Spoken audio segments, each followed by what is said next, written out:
अणुवर्त विद्यालय के ऑनलाइन अध्ययन सत्र में आपका स्वागत है। मैं विष्णुकांत शर्मा आज आपके सामने कक्षा 8 के प्रथम अध्याय के अग्रांकित बिंदुओं को लेकर प्रस्तुत हूँ। हमने कक्षा 8 के प्रथम अध्याय में फसल प्रबंधन के बारे में पढ़ा। फसल प्रबंधन क्या है, किस प्रकार फसलें उगाई जाती है और उनकी क्या विधियां है, पारंपरिक विधियां क्या है जो हम वर्षों से सदियों से चलाते आ रहे हैं। हमने पढ़ा था किसी एक बहुत बड़े भूभाग में एक ही प्रकार के पौधे क्या कहलाते हैं, फसल कहलाते हैं। मान लीजिए एक बहुत बड़ा भूभाग है जिसमें गेहूं बोया हुआ है, तो वो क्या हो गया, एक फसल हो गई। तो एक बहुत बड़े भूभाग पर एक ही प्रकार की पौधे उगाना क्या कहलाता है, फसल कहलाता है। इसके अंतर्गत हमने उसकी पद्धतियों का अध्ययन कर रहे थे और उस पद्धतियों में सबसे पहले थी भूमि को तैयार करना, उसके बाद बुआई करना। बुआई करने के बाद भूमि में पोषक तत्व चाहिए। जैसे हम भोजन खा रहे हैं, लेकिन हमें भोजन के साथ क्या चाहिए, पोषक तत्व चाहिए। और ये पोषक तत्व हमें कहाँ से मिलेंगे, भोजन से मिलेंगे। इसका मतलब क्या हुआ कि भोजन जब बनाया जाए तो उसमें पोषक तत्वों के लिए वो पदार्थ मिलाए जाए जिससे भोजन पौष्टिक बने, संतुलित बने। ऐसे ही इस भूमि में जब बीज बोया जाएगा तो उसे पौष्टिकता देने के लिए उर्वरक व खाद मिलाई जाती है। अब उर्वरक क्या है और खाद क्या है, तो इसका हमने पूर्व सत्र में अध्ययन किया था। उर्वरक क्या है, उर्वरक वे रासायनिक पदार्थ है जो मानव निर्मित है, कृत्रिम है और प्रयोगशालाओं में, फैक्ट्रियों में, उद्योगों में तैयार होते हैं। जबकि खाद क्या है, जैविक उत्पाद है, जीवों द्वारा उत्पादित पदार्थ है। आज हम उससे आगे चर्चा करेंगे, उर्वरक और खाद में अंतर। अगर आपने जो अभी तक पढ़ा है, अगर उसको थोड़ा सा दिमाग लगाएंगे तो ये उर्वरक और खाद के अंतर आपको स्वतः ही समझ में आ जाएंगे। कैसे, जो हमने बातें की है वो इसमें लिखी गई है। कैसे, पहली बात, उर्वरक एक मानव निर्मित लवण है। मैंने पहले कहा था यह कृत्रिम रूप से मानव द्वारा प्रयोगशाला में, फैक्ट्रियों में, उद्योगों में बनाया जाता है। तो एक मानव निर्मित लवण है। पहला उदाहरण सरल सा बात थी कि यह एक मानव निर्मित लवण है, जैसे यूरिया है, अमोनियम फास्फेट है, अमोनियम सल्फेट है। और खाद क्या है, यह एक प्राकृतिक है जो गोबर व पौधों के अवशेष के विघटन से प्राप्त होता है, अर्थात जैविक उत्पाद है। आप यहाँ इसको ऐसा भी लिख सकते हैं, एक प्राकृतिक जैविक उत्पाद है जो हमें किससे प्राप्त होता है। अब जैविक है इसका मतलब जीवों से, प्राकृतिक है इसका मतलब पौधों से। एक दूसरे को शब्दों को समझिए, अपने आप लिखते जाएंगे, गलती नहीं होगी। उसको टेबुलाइज्ड किया है हमने बहुत सुंदर तरीके से। उर्वरक और खाद में अंतर, तो पहला अंतर है उर्वरक एक मानव निर्मित रसायन है, लवण है, और खाद क्या, एक प्राकृतिक पदार्थ है। प्राकृतिक पदार्थ तो है तो जैविक भी है, अर्थात जीवों से प्राप्त हो रहा है जो गोबर है, और प्राकृतिक इसका मतलब पौधों से प्राप्त हो रहा है। दूसरा अंतर, उर्वरक का उत्पादन फैक्ट्रियों में होता है। मैंने पहले ही कहा था, सबसे टेस्टिंग के तौर पर प्रयोगशाला में बनता है, फिर उसका लंबा उत्पादन बड़े स्तर पर, बड़े पैमाने पर उत्पादन कहाँ होता है, फैक्ट्रियों में होता है। खाद कहाँ बनाई जाती है, खेतों में बनाई जाती है। बहुत सरल से अंतर है। फिर तीसरा, उर्वरक से मिट्टी को ह्यूमस प्राप्त नहीं होती है। ह्यूमस किसे कहते हैं, देखिए हमारे घरों में या घरों में पशुओं के मल मूत्र को खेतों में ले जाकर गड्ढों में डाल दिया जाता है और वो सड़ने लगते कीटाणुओं के कारण, सड़कर वो एक उपयोगी खाद बनाते हैं। उसमें जो अंश होते हैं वो ह्यूमस कहलाते हैं। वे उपजाऊ होते हैं, उनमें सभी प्रकार के खनिज लवण होते हैं और वे भूमि की उर्वरा शक्ति को बढ़ाते हैं। लेकिन उर्वरक में ऐसा नहीं होता। क्यों, उर्वरक तो एक रासायनिक पदार्थ है, वो भूमि में जाएगा, भूमि की वृद्धि करेगा। जैसे आपने देखा होगा, सर्फ का उदाहरण लेता है हम, डिटर्जेंट। हम सर्फ को बाल्टी में घोलते हैं तो झाग बनता है उसका, लेकिन जब आप उसको झाग को उतारने के बाद नीचे पानी देखोगे उसमें गोल गोल कण दिखाई देते हैं सर्फ के। इसका मतलब क्या हो गया कि वो उर्वरक की तरह ही वे काम करते हैं। वो जमीन में जाकर एक परत बना देते हैं, जमीन को बंजर बना देते हैं, जो रसायन है, ये उर्वरक का कारण है।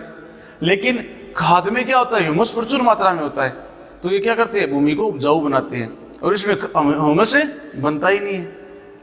फिर है, उर्वरक में पादप पोषक जैसे कि नाइट्रोजन, फास्फोरस और पोटेशियम प्रचुर मात्रा में होते हैं। इन्हें केएनपी बोलते हैं, सूक्ष्म मात्रिक तत्व, केएनपी।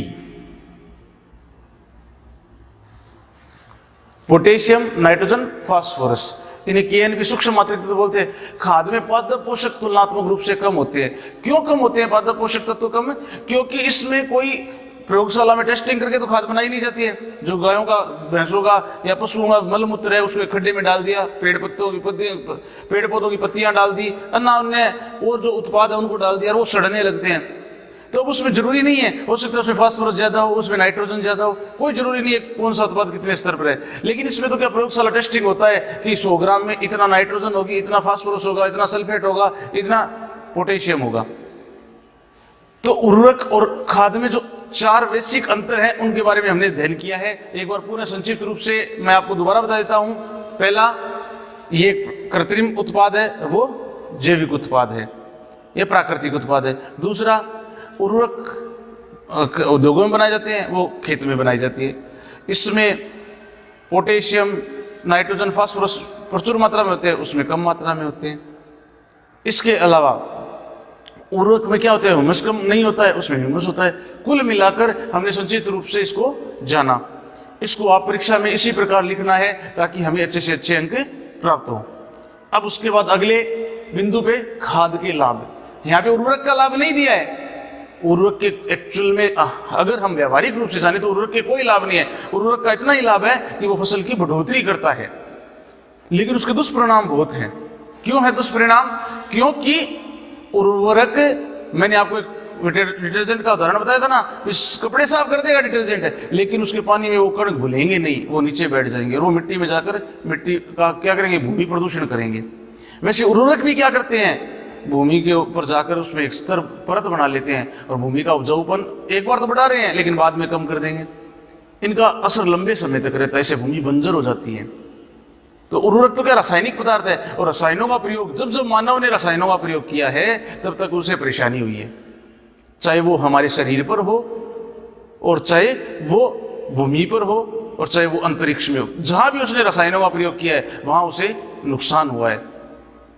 अब आगे खाद पे बात करते हैं। खाद के क्या लाभ हैं? जैविक खाद उर्वरक की अपेक्षा अधिक अच्छी मानी जाती है। इसका मुख्य कारण है, देखिए, जैविक खाद, जैविक का मतलब जीवों से उत्पाद प्राप्त खाद, ये अच्छी क्यों मानी गई है? सबसे पहला, इससे मिट्टी की जल धारण क्षमता में वृद्धि होती है। अब जल धारण क्षमता में वृद्धि कैसी होगी? आपको पता है कि जो मानव उत्पाद होते हैं उनमें कीड़े जल्दी पड़ते हैं, यानी कीटाणु जल्दी पैदा होते हैं। आपने देखा होगा कहीं हमारे आसपास पशु मर जाए, 2 दिन में ही इतना बुरी तरह सड़ने लगता है, चारों तरफ का वातावरण दूषित कर देता है। क्यों? उसमें बैक्टीरिया उत्पन्न हो गए, उसमें कीटाणु उत्पन्न हो गए।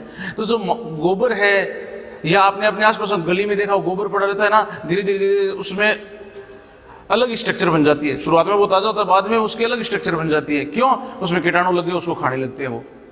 तो वो क्या होता है कि जब ये मिट्टी में मिलता है तो वो कीटाणु वहां पैदा होंगे और वो मिट्टी को क्या करेंगे, भुरभुरा बना देंगे। तो उससे पानी की जल धारण क्षमता, यानी पानी नीचे और बैठेगा और उसकी जल धारण क्षमता बढ़ जाएगी। दूसरा बिंदु, इससे मिट्टी भुरभुरी और सरंद्र हो जाती है। ये कारण इससे ही जुड़ा हुआ है। अब जो कीटाणु बैक्टीरिया उसको खाएंगे तो वो क्या करेंगे, उस मिट्टी को गोबर को, जैविक खाद को खाएंगे और उसकी छिपतियां छोड़ेंगे, यानी मल के रूप में त्यागेंगे। तो वो पूरी भूमि पे क्या हो जाएगी, पोली हो जाएगी, सरंद्र हो जाएगी, यानी वायु का आदान प्रदान ज्यादा होगा। तीसरा, इससे क्या होगा, मिट्टी सरंद्र तो होगी, क्या होगा, गैस विनिमय सरलता से होगा। उसके बाद इससे मित्र जीवाणुओं की संख्या में भी वृद्धि हो जाती है। मित्र जीवाणु कौन से हो गए? जो बैक्टीरिया है भूमि के लिए उपयोगी है, फसलों के लिए उपयोगी है, वो ज्यादा पैदा होंगे। इसके अलावा आपने सुना हो किसान मित्र। किसान मित्र कौन है? केंचुआ। केंचुए अगर वहां खाद में छोड़ दिए जाए तो वो वर्मी कंपोस्ट बनाएंगे। वर्मी कंपोस्ट किसे कहते हैं? केंचुए में एक गुण होता है कि वह गोबर को खाकर वापस त्यागता है। अब खाकर तो त्यागता है, उसमें बहुत ज्यादा पौष्टिक तत्व होते हैं और वो उनको किसान इसका खेती भी करते हैं।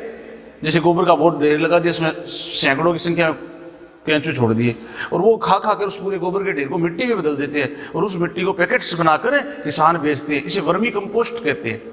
ये भी एक बिजनेस है आज के समय में। तो ये किसान मित्र के रूप में भी जीवाणुओं की संख्या में वृद्धि होती है। फिर इस जैविक खाद मिट्टी का गठन सुधर जाता है। मिट्टी का गठन मतलब पूरी मिट्टी ऊपर नीचे होती रहती है। जैसे जीवाणु नीचे जाएगा, वो खाएगा, उसको ऊपर फेंकेगा, तो नीचे ऊपर नीचे मिट्टी होने से उसका फायदा क्या होगा, मिट्टी में पोषक तत्वों का रूपांतरण होता रहता है, मिट्टी का गठन सुधर जाता है। इस प्रकार आज हमने इसमें खाद के लाभ को जाना। इससे आगे सिंचाई। अब तीसरा पॉइंट, अभी तक हमने दो चीजों का अध्ययन किया था। सबसे पहले हमने मिट्टी को तैयार किया, उसके बाद बुआई की। बुआई में हमने उर्वरक खाद को पढ़ा, बीज बोया, उसके बाद खाद दी। अब उसके बाद सिंचाई। देखिए, जल है तो जीवन है, जल के बिना कुछ भी नहीं है। ये बात पौधों पर भी लागू होती है। जैसे हम भोजन के बिना रह सकते हैं, जल के बिना नहीं रह सकते। क्यों? जल में सबसे ज्यादा ऑक्सीजन होती है और हमारे शरीर को ऊर्जा के लिए क्या चाहिए? ऑक्सीजन चाहिए। वैसे ही पौधों को भी अपने दैनिक क्रियाएं करने, अन्य क्रियाएं करने के लिए, उपापचय क्रियाएं करने के लिए, वृद्धि विकास आदि करने के लिए जल की जरूरत होती है। सिंचाई के बिना उनमें अंकुरण नहीं होगा। तो सिंचाई बहुत जरूरी है। तो सिंचाई क्या है, इसके बारे में आज जानेंगे। जीवित रहने के लिए प्रत्येक जीव को जल की आवश्यकता होती है। जो चीजें मैं बता चुका हूं वो ही यहां आपको दिखाई देगी। पौधे की वृद्धि एवं परिवर्तन के लिए जल का विशेष महत्व है। पौधे की वृद्धि और विकास के लिए जल सर्वाधिक है।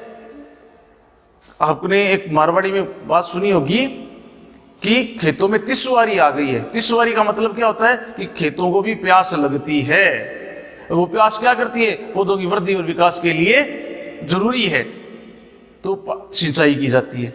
और सिंचाई इसीलिए कि पौधों की प्यास को मिटाया जाए। जैसे हमें प्यास लगी है, हमने तुरंत पानी पी लिया गिलास से, लेकिन पौधों में भी सिंचाई इसीलिए की जाती है ताकि उनकी प्यास को मिटाया जाए।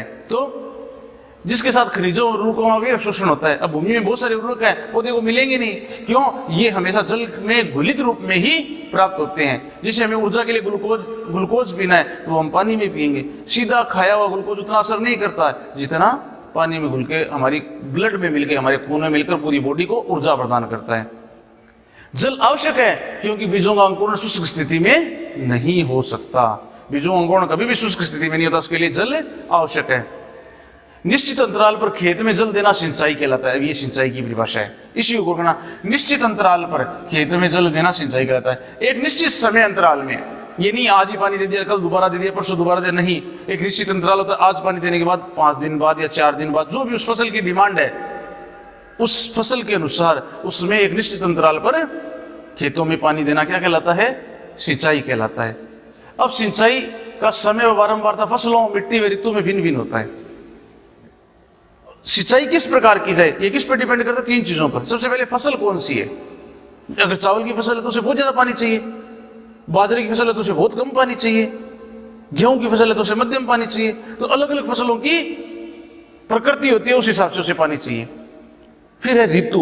अब कौन सी ऋतु में, जैसे गर्मी ऋतु की फसलें हैं तो गर्मी में वाष्पोत्सर्जन ज्यादा होता है तो पानी ज्यादा चाहिए। सर्दी की फसलें हैं तो उनमें पानी उसी अनुपात में कम चाहिए, सिंचाई कम जरूरत पड़ती है, क्योंकि उस समय सर्दी कारण पाला पड़ता है, वो धूप कम निकलती है तो पानी का वाष्पोत्सर्जन कम होता है। तीसरा है समय, मिट्टी। अब मिट्टी की जल धारण क्षमता कितनी है। मिट्टी ज्यादा जल को लंबे समय तक रोक के रखती है तो उसे सिंचाई की कम आवश्यकता पड़ती है। जैसे चिकनी मिट्टी है तो उसमें पानी को धारण करने की क्षमता बहुत लंबे समय तक होती है, तो उस समय उस मिट्टी में, जैसे हमारे यहाँ कोटा, बूंदी, इधर तरफ मिट्टी काली लाल मिट्टी होती है तो उसकी जल धारण क्षमता बहुत ज़्यादा होती है, तो लंबे उसको सिंचाई बहुत कम करनी पड़ती है। एक बार कर दी तो काफ़ी लंबे समय तक जरूरत नहीं पड़ती।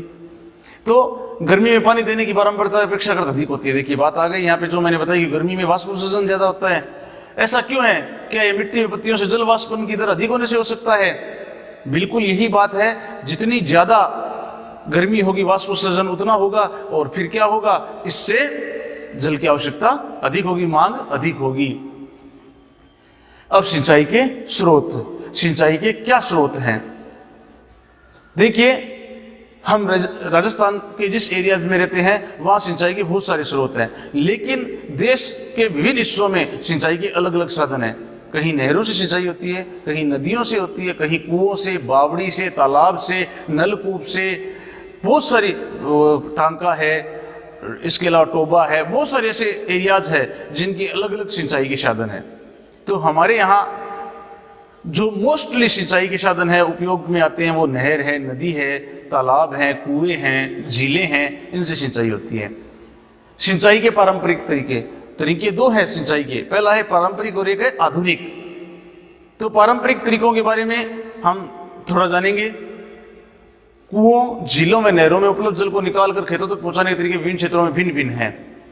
अब देखिए, कुओं, झीलों और नहरों ये पारंपरिक नहीं है, ये तो वर्षों से चले आ रहे हैं, सदियों से चले आ रहे हैं। अब इनको खेतों में पानी कैसे पहुंचाया जाए, इसके लिए आपने देखा होगा आजकल तो हमारे घरों में, अगर घर में कुंड है उससे पानी निकालते हैं, मोटर लगाई, बटन दबाया, नल चल गया। लेकिन पहले भी कुंड होती थी घरों में, किससे पानी, हाथों से, रस्सी से निकालते थे। और कुएं होते थे, उनमें वो एक गिरनी होती थी, उस पर रस्सी लगी होती थी, उससे निकालते। जैसे ये चित्र में आपको दिखाया ना, ये रस्सी खींच रहा है, नीचे पानी निकाल के डाल रहा है, ये गिरनी वाला सिस्टम है। तो मवेशी अथवा मजदूरी इन विधियों का इस्तेमाल किए जाते थे। ये जब जैसे जैसे तकनीकी युग आया है, इनकी स्थान मशीनों ने ले लिया है। पहले मजदूर काम करते थे, पशु करते थे, परंतु ये कम दक्ष है। विभिन्न पारंपरिक तरीके, अब परीक्षा में ये प्रश्न पूछ सकते हैं, सिंचाई के पारंपरिक तरीकों के नाम लिखो, जिनमें पहला है मोट गिरनी, दूसरा है चैन पंप, ढेकली, रहट। इनको हम अगले चित्र में जानेंगे। अगला जो आपको स्लाइड दिखा रही है इसमें सारे हैं, देखिए चैन पंप है, इसमें एक चैन पंप लगा होता है, पानी को खींच रहा है, ऊपर एक डब्बा लगा होता है, डब्बा नीचे जाता है, पानी से भरा, यहाँ पे गिराया, ये खेत में चला गया। उसके बाद देखिए ये है ढेकली। ढेकली में एक पत्थर बंधा होता है, इसको नीचे, यहाँ से कोई आदमी उठाता है, नीचे डालता है, पानी से भरी, वापस ऊपर लाया और यहाँ से बाहर डाल दिया गया। ये है रहट। रहट में क्या होता है, एक पशु के साथ ये बंधा होता है, ये जो सर्किल होता है ये बंधा होता है, इसमें डब्बे लगे होते हैं। जब ये नहर से सिस्टम जुड़ा होता है, ये डब्बे भरेंगे और बाहर डालेंगे पानी को। इस प्रकार हमने आज पारंपरिक तरीकों को जाना। अगले सत्र में हम इसके जो आधुनिक तकनीक है उसका अध्ययन करेंगे। धन्यवाद।